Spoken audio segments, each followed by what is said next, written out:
Exodus means ex-hodos, means the way forward. So it's the archetypal narrative of progression from tyranny and chaos into the future.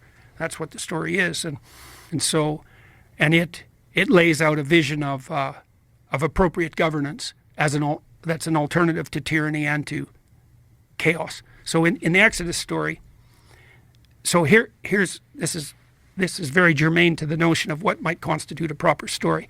So the question that you put forward in your life is something like, what spirit should guide you as you move ahead? And you might say, well, I don't need a spirit to guide me. It's like, yeah, you don't have that option. Some spirit guides you. Might be your stomach. You might be a worshiper of the god Priapus, right? He's the god of giant erections. That's what happens if your whole identity is staked on your sexuality. It's like some spirit is going to guide you. That's life. The question is, what is the highest spirit that could guide you? So in the Exodus story, the proposition of the story is the highest spirit that could guide you is the spirit that objects to tyranny and that calls the enslaved to freedom.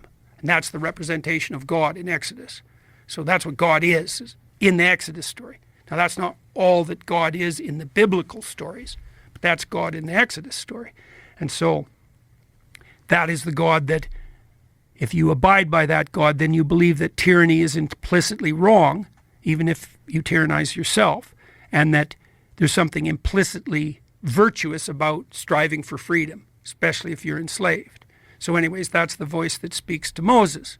And the voice tells Moses to tell the Pharaoh, the tyrant, to let his people go. That's that famous line, let my people go. But the line is actually, let my people go so that they may worship me in the desert.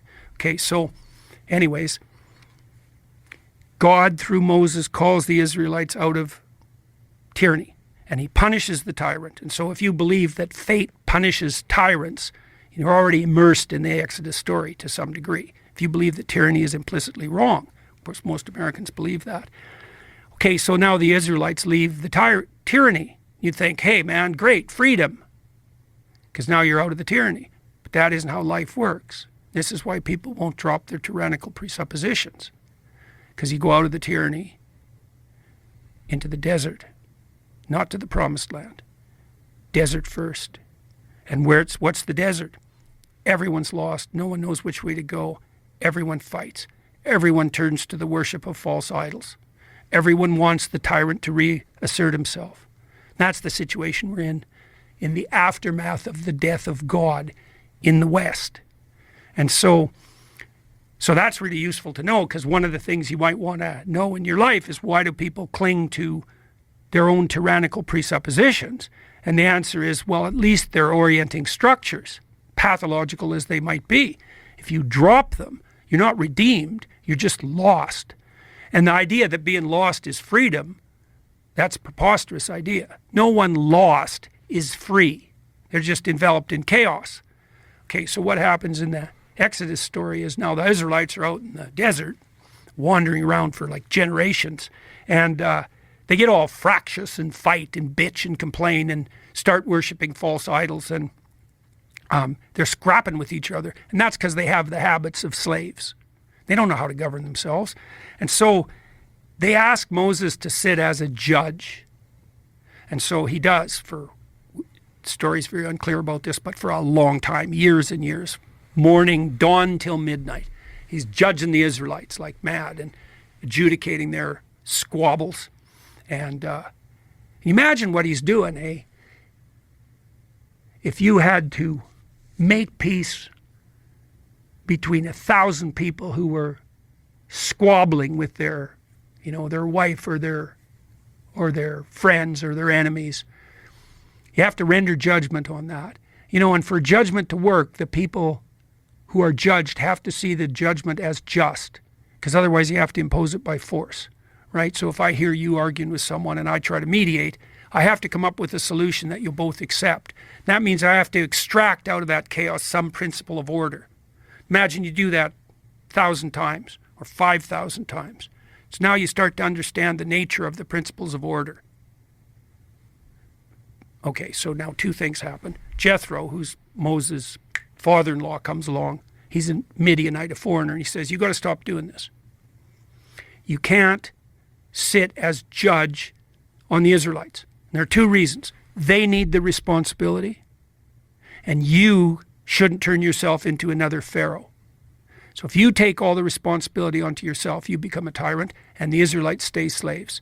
So he says to Jethro, this is a signal moment in the development of Western culture, by the way. He says, you take the Israelites, you divide them into groups of 10, and you have each of the 10 elect an elder. And then you take the groups of elders, and you have them elect a meta-elder, and you do that all the way up to 10,000s. And then you have the judgments that are necessary rendered at the lowest level of the hierarchy possible. So, if I'm arguing with you, first we go to our elder, and then if the elder can't figure it out, he gets the elders together, and maybe they render judgment. If they can't, it goes to the council of elders and all the way up. And if it isn't mediated by the time you have the groupings of 10,000, then Moses gets to weigh in. And that's called subsidiarity. And the idea is you have to produce a hierarchy of responsibility, distributed responsibility, as an antithesis to tyranny and to the desert. And that's the model for good governance. And that's symbolically equivalent to Mount Sinai. And it's also the model of the Ark of the Covenant and the tabernacle. So Jonathan Pageau did a lovely job of explaining that in this. And so part of the model that we're trying to put forward in this group that I'm describing is based on this principle of subsidiarity and the idea that we want to encourage everyone to take as much responsibility as possible at the most local level possible, right? So take responsibility for yourself until you're good enough at that so you can take responsibility maybe for a wife. And then if you're good enough at that, maybe you can extend that to some kids. And then maybe you can serve your local community. And then maybe you can serve your state. And maybe if you really get good at it, you could serve your nation, right? But you're taking the responsibility. And here's the basic rule. All the responsibility you abdicate will be taken up by tyrants. That's the cardinal rule of social organization. And so we're trying to build out this story that's based on the deepest elements of Western tradition. That's an antidote to the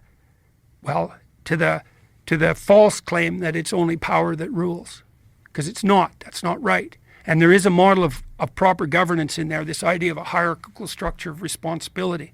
It's the proper computational structure. It's not top-down tyranny with fractionated individuals. And it's not utter chaos. It's ordered freedom. And that's what God tells Moses to tell the Pharaoh when he says, let my people go. Let my people go, no tyranny, so that they may celebrate me in the desert. It's ordered freedom. And it's the ordered freedom that comes along with being oriented towards the highest possible good. And so you followed the golden thread of what was meaningful and interesting, and that is a spirit.